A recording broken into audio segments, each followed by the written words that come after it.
नमस्कार, आप देख रहे हैं जवाब तो देना पड़ेगा और आपके साथ में विजेंद्र सोलंकी। जो राजतिलक दस्तूर के साथ शुरू हुआ वो मगरूर होता हुआ नजर आया कि महाराणा की पदवी के साथ शंभू निवास, जिसे सिटी पैलेस कहते हैं, जो अपने आप में राज निवास, वहीं से पत्थरबाजी के जरिए स्वागत किया गया या कहिए कि विरोध किया गया। चाचा भतीजे की जंग जमीन से जुड़ी है और जमीन पर ही जंग शुरू होती नजर आई। हालात देखते ही देखते देखने लायक नहीं बचे और जो महाराणा प्रताप के शौर्य और स्वाभिमान का सम्मान करते हैं वो महाराणा के वंशजों के बीच की जंग में ना स्वाभिमान ढूंढ पा रहे और ना ही शौर्य। तो सवाल यह है कि जो घटा है वो क्यों घटा और जो घटने वाला है उसका मकसद क्या है, क्योंकि राजशाही में क्या ये स्याही के समान है जिसको अब मिटा पाना आसान नहीं होगा।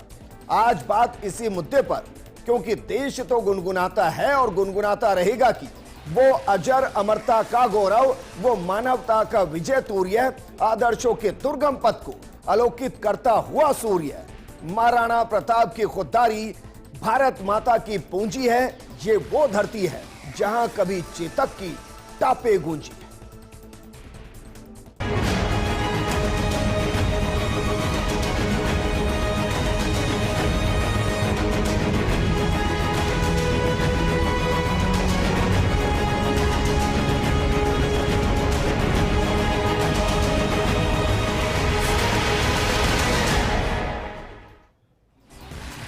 सबसे पहले आपको समझाते हैं कि राज परिवार के बीच की ये जंग सड़क पर तकरार के तौर पर क्यों नजर आई, इसको जरा समझिए। क्योंकि विश्वराज सिंह मेवाड़ के राजतिलक के बाद सिटी पैलेस वो जा रहे थे, परंपरा के अनुसार वो जा रहे थे। सिटी पैलेस में धूनी दर्शन करने का कार्यक्रम था। इस दौरान विश्वराज सिंह के चाचा अरविंद सिंह ने सिटी पैलेस बंद करवा दिया। विश्वराज सिंह समर्थकों के साथ बैरिकेड्स हटाकर जगदीश चौक तक पहुंचे, लेकिन पुलिस ने बैरिकेडिंग का सिटी धोनी धाम जाने का रास्ता रोक दिया। अंदर जाने की अनुमति नहीं मिलने पर विश्वराज के समर्थकों ने घेरा तोड़ दिया। इसके बाद समर्थक महल के गेट तक पहुंच गए। कुछ समर्थक दीवार पर चढ़ गए। इस दौरान महल के अंदर से पत्थर और कांच की बोतलें फेंकी गई, जिसमें 3-4 लोगों को चोट लगी। पुलिस ने लोगों को तितर बितर करने के लिए हल्का बल प्रयोग किया और पुलिस प्रशासन के अधिकारी मौके पर मौजूद रहे, लेकिन सारी व्यवस्थाएं वहां कंट्रोल से बाहर नजर आई। लोगों ने पुलिस प्रशासन के खिलाफ नारेबाजी की और करीब आधा घंटे तक वहां पत्थरबाजी होती रही। हालांकि दूसरा पहलू यह भी है कि सिटी पैलेस की तरफ से बाकायदा एक दिन पहले इश्तिहार अखबारों के अंदर दे दिया गया था और कहा गया था कि इसकी परमिशन नहीं है, इसलिए ना आया जाए। लेकिन उदयपुर पूर्व राज परिवार में विवाद क्या है, जरा इसको भी एक बार तेजी से समझ लेते हैं। क्योंकि सिटी पैलेस और एकलिंग जी मंदिर पूर्व राजघराने के अरविंद मेवाड़ के पास है। महेंद्र सिंह मेवाड़ और अरविंद सिंह मेवाड़ दोनों आपस में सगे भाई हैं, लेकिन संपत्ति विवाद के चलते महेंद्र सिंह के पिता भगवत सिंह पर केस कर दिया गया। 1984 में भगवत सिंह मेवाड़ ने महेंद्र सिंह मेवाड़ से संबंध खत्म कर दिए और महेंद्र सिंह को बाहर कर अरविंद सिंह को संपत्तियों का एग्जीक्यूटिव बना दिया।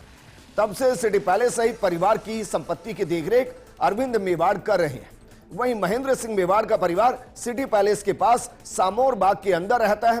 पिता भगवत सिंह के निधन के बाद महेंद्र सिंह मेवाड़ के राजतिलक की रस्म निभाई गई थी।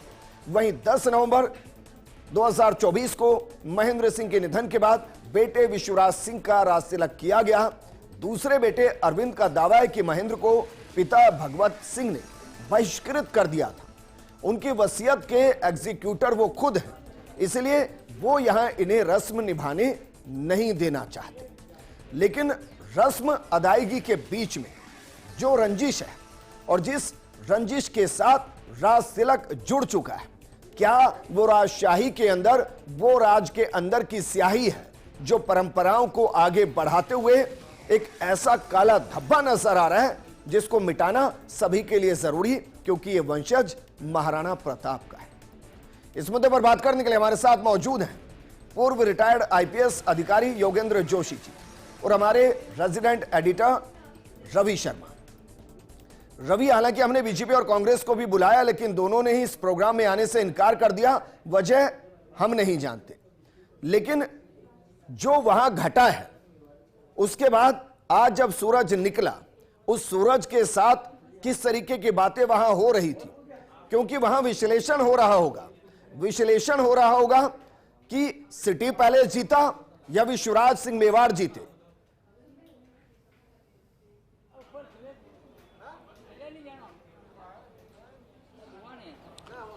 बिल्कुल विजेंद्र, आज सुबह से ही नहीं कल से भी ये चर्चाएं थी और आपने जो सवाल किया है, मुझे लगता है सबसे पहले इस बात का जवाब दे दूं कि कोई नहीं जीता, मेवाड़ हार गया। चूंकि जिस मेवाड़ के लिए पूरी दुनिया में जब मेवाड़ का नाम आता है तो किसी भी व्यक्ति के रोम रोम खड़े हो जाते हैं, उसके मन में मीरा की भक्ति जागती है, पन्ना धाय की स्वामी भक्ति जागती है, मेवाड़ के वीर शिरोमणि महाराणा प्रताप का अदम्य साहस और शौर्य जो है वो उसके सामने होता है।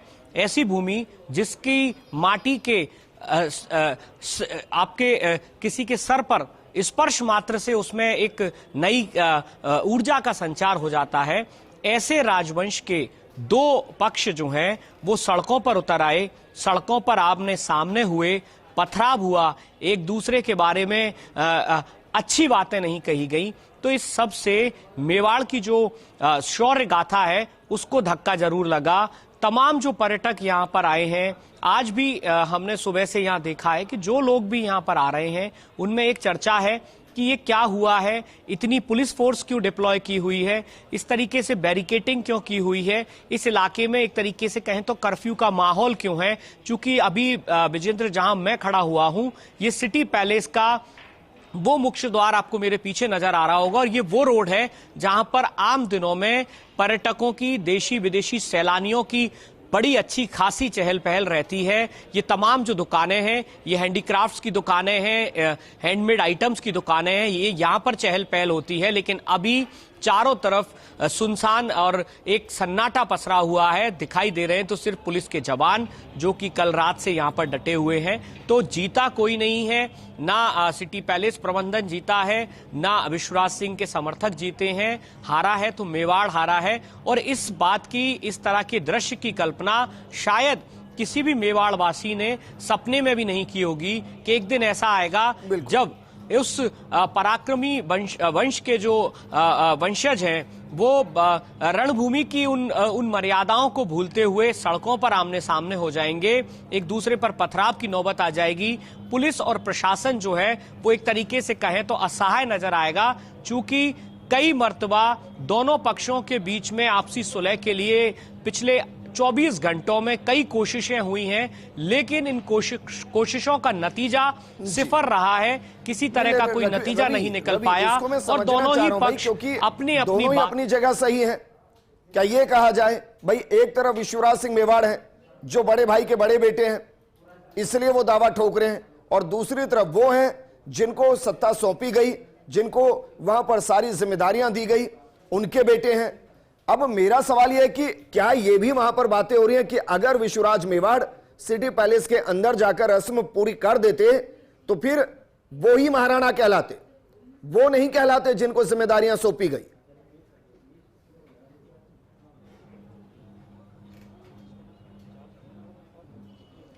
देखिए विजेंद्र, आपका जो सवाल है इसमें कुछ चीजें हैं जिनका निर्णय कोर्ट को करना है, न्यायालय को करना है।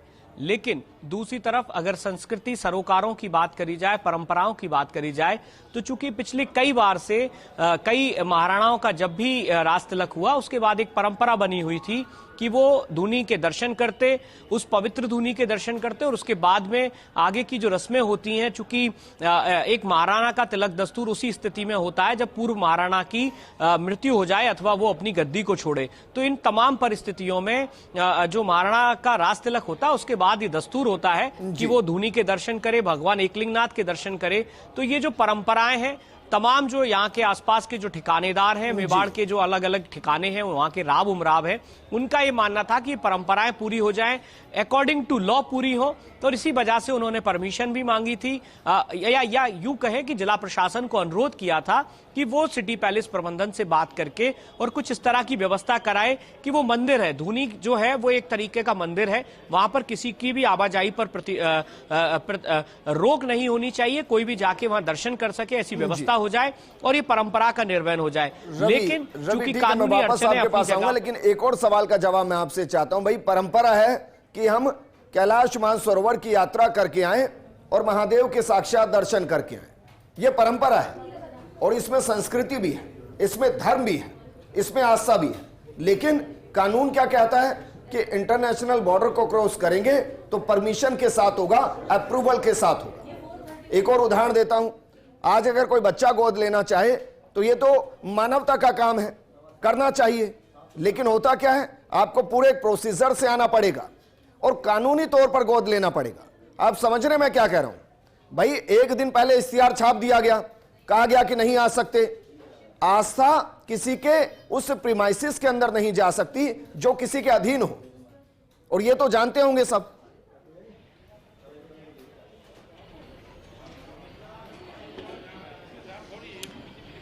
बिल्कुल, देखिए विजेंद्र, आप बिल्कुल ठीक कह रहे हैं कि किसी भी तरह की जो स्थितियां हैं, अगर कोई कहीं पर जाना चाहे और अगर वो किसी तरह का कानूनी वहां व्यवधान है तो वो अकॉर्डिंग टू लॉ होना चाहिए, अकॉर्डिंग टू जो संविधान है उसके तहत होना चाहिए। लेकिन यहाँ जो स्थिति थी वो थोड़ी सी दूसरी है।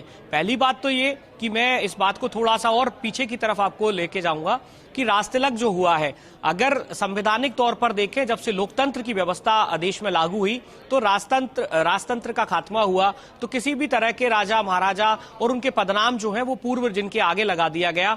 इस तरह के सार्वजनिक समारोह ही नहीं होने का भी प्रावधान है कि इस तरह के सार्वजनिक समारोह ही ना हो। लेकिन चूंकि दस्तूर है, यहाँ की परंपराएं हैं, मेवाड़ है, मेवाड़ का मतलब परंपरा, मेवाड़ का मतलब संस्कृति, मेवाड़ का मतलब सांप्रदायिक जो सौहार्द है, जो सरोकार है, उनको निभाया जाना। चूंकि यहाँ का तमाम जो एरिया है, यहाँ का हर व्यक्ति जो है वो संस्कृति से बंधा हुआ है, सरोकारों से बंधा हुआ है। रवि, वापस मैं आऊंगा आपके पास, लेकिन मैं इसको एक अलग तरीके से भी बढ़ाना चाहता हूं। भाई, परंपराएं होती हैं, इसको एक अलग तरीके से देखिए, क्योंकि हम सामाजिक परिप्रेक्ष्य को जानते हैं। जब किसी घर के अंदर पिता का देहांत होता है तो एक पगड़ी की रस्म होती है और उसमें बड़े बेटे के सिर पर पगड़ी बांधी जाती है। उसका मतलब यह नहीं होता है कि वो उस घर का राजा हो गया, उसका मतलब यह होता है कि अब उस घर की जिम्मेदारी उस बड़े बेटे के कंधे पर है और अब उस परिवार के लिए जो पिता की भूमिका है वो बड़ा भाई निभाएगा। ये बहुत अलग है, इसमें सामाजिक जो चीजें हैं ना वो बहुत अलग तरीके से। तो मैं इसके खिलाफ नहीं कि वो रस्म होनी चाहिए नहीं होनी चाहिए, ऐसा थोड़ी ना है कि वो राज दरबार लगाएंगे, लगेगा तो तब भी जनता दरबार ही। वापस मैं आपके पास आऊंगा, पूर्व रिटायर्ड आईपीएस योगेंद्र जोशी जी हमारे साथ हैं। योगेंद्र जी, मैं कानूनी पहलू से इसको समझना चाहता हूं, क्योंकि ये सिर्फ मामला राज परिवार का नहीं है। वो सांसद हैं, धर्मपत्नी विधायक हैं, वहां लॉ एंड ऑर्डर एक बड़ी जिम्मेदारी उनकी खुद की है वहां पर। ऐसी स्थिति में क्या यहां कोई टेक्निकल समस्या रही जिसमें भावनाएं हाथ ज्यादा बढ़ गई और कानूनी पहलुओं को पीछे छोड़ दिया गया, इसलिए पत्थरबाजी हुई, इसलिए तनाव की स्थिति बढ़ी? देखिए विजेंद्र जी, ये जो दोनों पक्ष हैं ये राजनीति से जुड़े हुए हैं। जो अरविंद मेवाड़ हैं, इनके बच्चे का विवाह उड़ीसा में हुआ है, वहाँ के ये बीजेपी से संबंध रखते हैं। और यहाँ वाले जो ये आए थे महेंद्र सिंह जी, जिनकी डेथ हो गई है, उनके जो लड़के हैं वो यहाँ से संबंध रखते हैं, राजस्थान से, और इस तरह से जयपुर से इनके संपर्क हैं। अब क्या स्थिति आई है कि अगर ये चीज़ सामने आ गई थी पुलिस के कि भाई ये ऐसी स्थिति बन रही है, तो पुलिस को इनके खिलाफ कार्रवाई करनी चाहिए थी। आज अगर ये राजा महाराजा हैं तो कार्रवाई नहीं करेंगे। एक साधारण परिवार में अगर इस तरह का झगड़ा हो जाता तो उस स्थिति में पुलिस क्या देखती रह जाती? आपको बताऊं, अगर साधारण परिवारों में दो भाइयों में इस तरह का होता तो पुलिस दोनों को बंद कर देती 170 में, और दूसरा उनको वहां जाने नहीं देते। और लेकिन ये क्या है, चूंकि पुलिस को पता होते हुए अशांति फैलानी है। 170 मतलब हाँ, अशांति फैलानी। जो अपने 107 151 होता था पहले, ठीक, वो की वही प्रोसीजर है ये 170 में। ठीक, कि जब आपको ये पता हो जाता है कि वहां अशांति फैल रही है तो आप इनको पाबंद करिए। ठीक है, अगर पाबंद नहीं होते तो इनको बंद करिए दोनों पक्षों को, तो ये होता। लेकिन ये राज परिवार राजघराना, मतलब आप देखिए कानून अपनी जगह है, राज परिवार राजघराना। अगर आप राजघराने को देखते हो तो पिछले समय में जो प्राचीन काल में, मध्यकालीन और अभी बाद में, तो राजा रजवाड़ों में जो लड़ाई झगड़े होते थे तो भाई तलवारों से हुआ करते थे। अगर किसी को अंदर भी जाना है तो ये बड़े बड़े गेटों में क्या होते थे, तलवारें चला करती थी, भाले चला करते थे। अब ये राजे रजवाड़े बताइए बोतलें फेंक रहे, पत्थर फेंक रहे, मतलब इन्होंने अपनी गरिमा गिरा दी वहां। इनको तभी वहां जाना चाहिए था जब ये कानूनी रूप से उस चीज को करने में सक्षम होते। जब अंदर जिसका अधिकार है और जिसको, देखिए दो बातें हो गई। एक तो जो राजघराना है वो कानूनी रूप से उनको वो दिया गया कि साहब वसीयत में उनके नाम किया गया, और इनको महेंद्र सिंह जी को बाहर निकाल दिया गया। तो सबसे पहली बात तो इनको वहां जाने की जरूरत ही नहीं थी, और अगर जाते तो कानूनी रूप से अधिकार लेके जाते। लेकिन इन लोगों ने वहां पर उद्यम मचाया।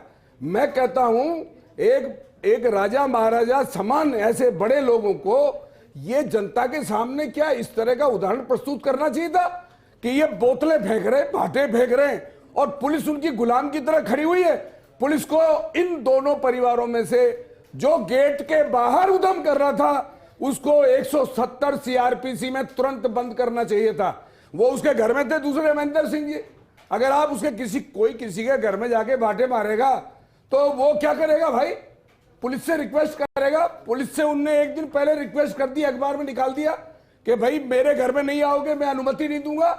फिर भी पुलिस ने क्या किया, इसको पाबंद नहीं किया, इनको बंद नहीं किया, और वहां ले जाकर के वहां बाढ़ कर दी। इसका मतलब यह है कि हमारी राजनीति इनके ऊपर प्रेशर कर रही थी और पुलिस वहां बिल्कुल हाथ पे हाथ धरे बैठी रही।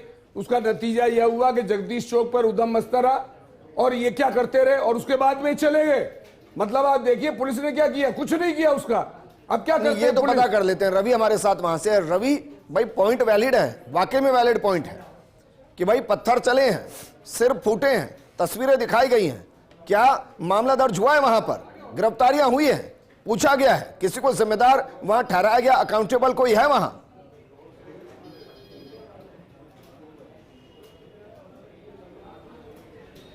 बिल्कुल विजेंद्र, देखिए पहले आपको बताऊं कि 2 मुकदमे दर्ज जरूर किए हैं पुलिस ने, वो भी घंटाघर थाना जो थानाधिकारी हैं उन्होंने स्वयं प्रसंज्ञान लेकर 2 मुकदमे दर्ज किए हैं। एक मुकदमा जो लोग बैरिकेड्स के इस तरफ थे, जिन्होंने बैरिकेड्स तोड़ने की कोशिश करी, बैरिकेड्स को उठाकर फेंकने की कोशिश करी, उनके खिलाफ भी हुआ है। और दूसरी तरफ एक मुकदमा जिन लोगों ने सिटी पैलेस के अंदर से पथराव किया, बोतलें फेंकी, उन लोगों के खिलाफ भी हुआ है। क्योंकि उसमें कुछ पुलिसकर्मी घायल हुए, कुछ आम लोग जो हैं और कुछ समर्थक जो थे विश्वराज सिंह के वो घायल हुए। तो मुकदमे दोनों ओर से दर्ज हुए हैं, अनजान लोगों के खिलाफ दर्ज हुए हैं। अभी जब इन्वेस्टिगेशन होगा, माफ कीजिएगा, जब कैमरों के फुटेज जो हैं और जो दूसरे साक्ष्य जो हैं उनको जब इकट्ठा किया जाएगा तो आइडेंटिफाई किया जाएगा कौन लोग शामिल थे, कौन लोग नहीं थे। लेकिन दूसरी बात यह कि मैं भी मौजूद थी वहां पर, खुद मौजूद थी, मौजूदगी में चला है जो हुआ है कि बिल्कुल जाहिर सी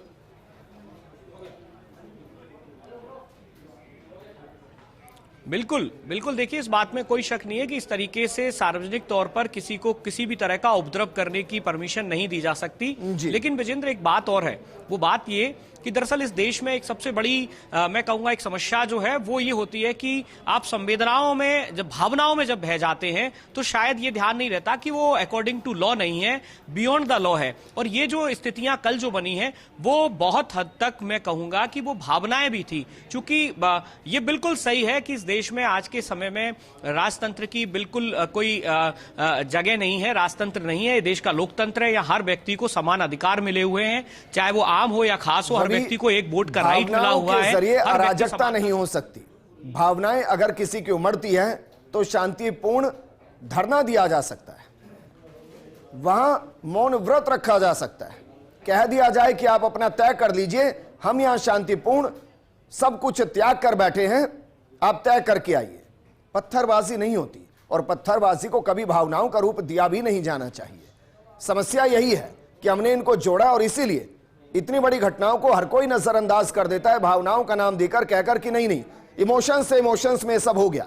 वापस मैं आऊंगा, प्रकाश भंडारी जी हमारे साथ राजनीतिक विश्लेषक हैं। प्रकाश भंडारी जी, मैं इसको राजनीति कहूं, मैं इसे राजशाही के तौर पर राज करने की नीति कहूं, या राज के अंदर कैसे मैं नीति के माध्यम से खुद को स्थापित करूं कि मैं ही सर्वोच्च हूं, यह कहूं, मैं क्या कहूं इसको जो हुआ? देखिए, सबसे बड़ी बात है कि राजपाट 1949 में जब सारे जितनी जितनी रियासतें थे उनका मर्जर हो गया था इंडियन यूनियन के बाद, और उसमें सिर्फ उस वक्त प्रावधान ये दिया गया था वो आप महाराजा कहला सकते हैं, बाकी आपका प्रशासनिक कोई दायित्व नहीं होगा।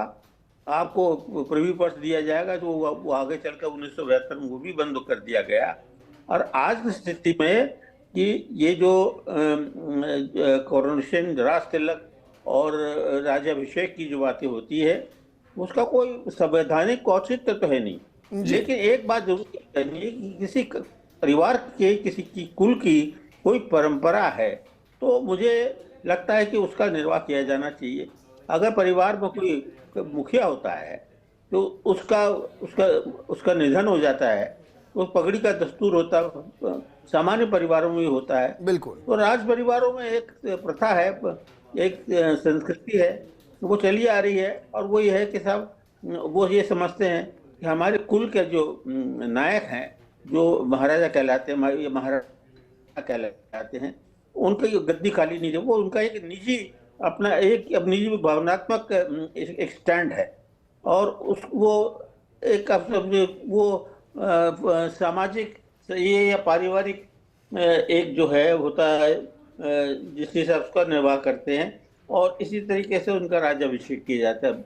महेंद्र सिंह जी की मृत्यु के बाद विश्वराज सिंह जी और इसके पहले मुझे याद है 1984 के अंदर जब महाराणा भगत सिंह का निधन हुआ था, तो उसके पहले ही, निधन के पहले ही उन्होंने अपने बड़े बेटे यानी महेंद्र सिंह को अपने जो पारिवारिक जो उनका वो विवाद था उस कारण से उन्हें संपत्ति से बेदखल कर दिया, सभी काम राज के घर के सारे कार्य जो हुआ करते थे उससे उनको दूर रखा था, उन्हें दायित्व दिया और छोटे बेटे को दे दिया गया था।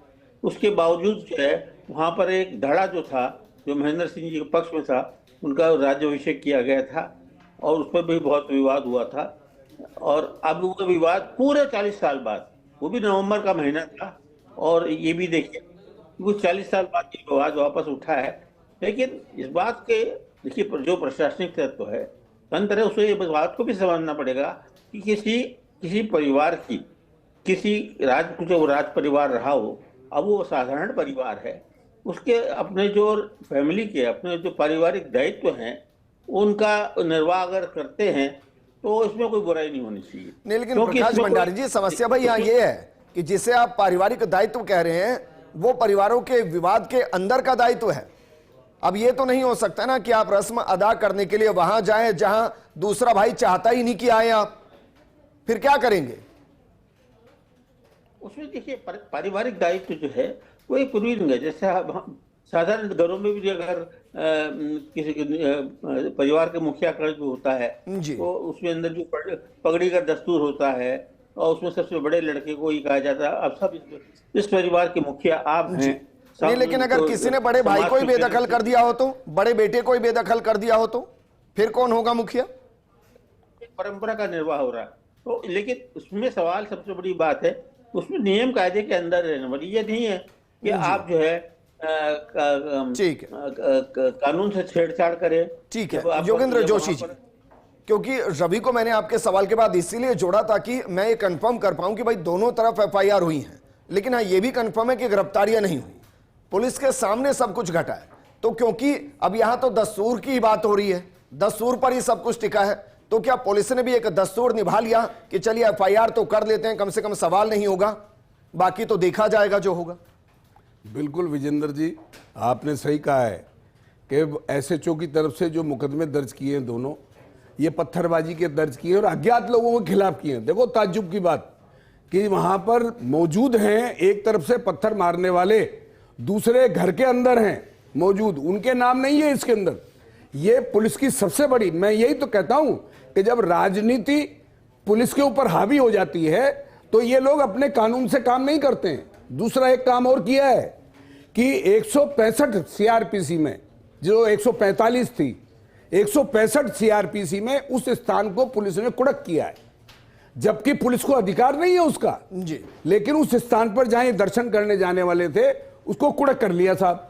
अब आज ये अफवाह चल रही थी कि पुलिस इनको, विश्वराज सिंह जी को वहां अब कुड़क करने के बाद जब पुलिस का कब्जा हो गया और एसएचओ को उसका अधिकारी बना दिया, रिसीवर, तो अब ये क्या करना चाह रहे हैं कि अब पुलिस के पास आ गई वो जगह, तो अब इनकी जो है विश्वराज सिंह जी का वहां पर जाने के लिए अनुमति दी जाए ताकि चले ऐसा जाए। भी नहीं है, अगर मैं गलत नहीं हूं, क्योंकि बाकायदा मैंने लेटर को पढ़ा है, जिला अधिकारी का जो लेटर है उनका लेटर है, उसमें है कि 2 दिसंबर 2024 तक दोनों पक्षों को बुलाया जाएगा। मैं वही कह रहा हूं, दोनों पक्षों को समझाया जाएगा, उसके बाद फैसला होगा। नहीं, लेकिन वो जगह कुड़क तो हो चुकी जी, बिल्कुल, उस जगह पर ये भी नहीं जा सकते जी, और वो उनका अगर अधिकार है तो वो है अंदर, लेकिन दोनों पक्ष को बुलाएंगे, सुनेंगे, वो अलग बात है जी। तो वो तो सुनवाई की बात होगी, लेकिन आज की स्थिति ये है, स्थिति को टालने की बात है ना, कि भाई बिल्कुल, ना उधर ना इधर, ये प्रीमाइसेस हमारे पास। लेकिन कहीं ऐसा ना हो, आज नहीं हुआ वहां, लेकिन कल की सुनाई आ रही है कि शायद इनको जो है दोनों पक्षों को बुला करके बात सुन के इनको वहां जाने की और दर्शन करने की रवि जुड़े हुए हैं। रवि भाई, जयपुर तक बहुत कुछ सुनाई दे रहा है, अब चल तो वो उदयपुर से ही रहा होगा, या जयपुर अपनी एक नई कहानी गढ़ रहा है?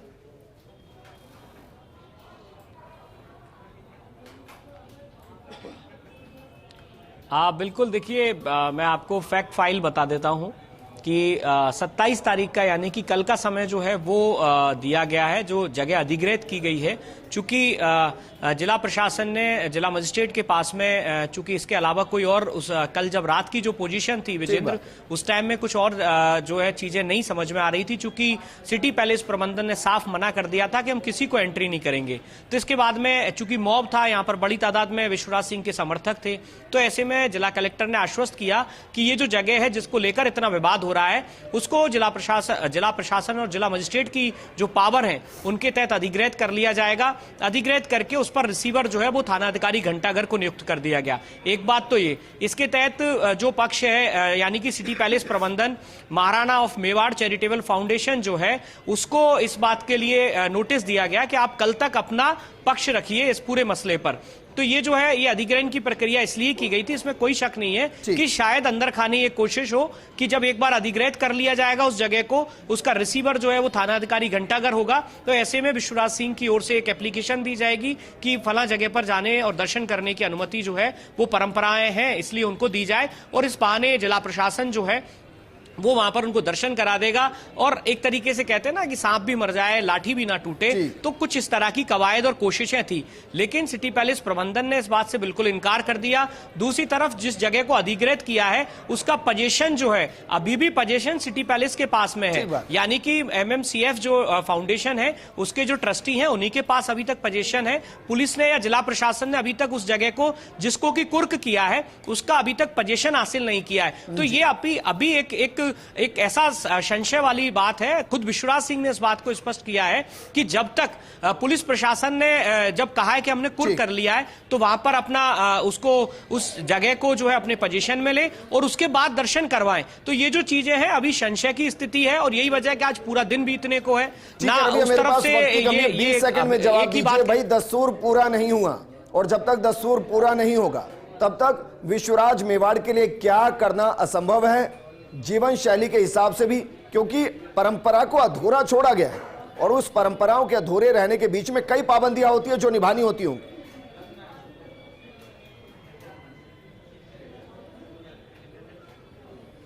बिल्कुल, देखिए विजेंद्र, ये पूरा मामला जो है अब वो लीगल एस्पेक्ट पर लड़ा जाना है, तो ऐसे में परंपराएं अपनी जगह पे जरूर हैं, लेकिन अब जब विश्वराज सिंह ने ये स्पष्ट किया है कि कल वो एकलिंग जी के दर्शन करेंगे, एकलिंग जी के दर्शन करने के बाद में जो शोक निवारण की जो परंपरा है, यानी कि वहां से जो साफे का कलर है, चूंकि उनके घर में निधन हुआ है उनके पिताजी का, तो जो साफा है वो सफेद कलर का है, उसका कलर जो चेंज होगा वो कल वहां से जब रंग दिया जाएगा उसके बाद वो साफा चेंज होगा और वो शोक निवारण की परंपरा होगी। ठीक है रवि, हमारे प्रकाश भंडारी जी में। प्रकाश जी, चंद लाइनों में जरा समझे, आपको लग रहा है कि ये विवाद थम जाएगा जल्द, या आपको लग रहा है कि अभी और लंबा चलने वाला है?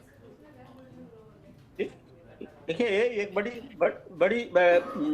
दिलचस्प बात आपको बताएं कि ये वर्षों से, सैकड़ों वर्षों से जो मेवाड़ का शासन है उसको ये कहा जाता है कि वो शासन का जो है उसके मालिक जो है, पूरी जो संपत्ति है या मेवाड़ राजपाट जो है उसके मालिक जो है वो एकलिंगी हैं। बिल्कुल। और ये जो महाराणा होते वो दीवान की भूमिका में कस्टोडियन है, वो सिर्फ कस्टोडियन है, मालिक जो है वो एकलिंगी देवता ही हैं। अब ऐसी स्थिति के अंदर उसमें वर्षों से जो परंपरा निभाई जा रही है वो ये है कि कस्टोडियन के हैसियत से जो नया महाराणा होता है वो एकलिंगी के सामने जा करके प्रणाम करता है और उसके बाद वो उनसे आशीर्वाद लेता है कि मुझे इस दायित्व को निभाने की आवश्यकता है। ठीक है प्रकाश जी, शुक्रिया हमारे साथ जुड़ने के लिए।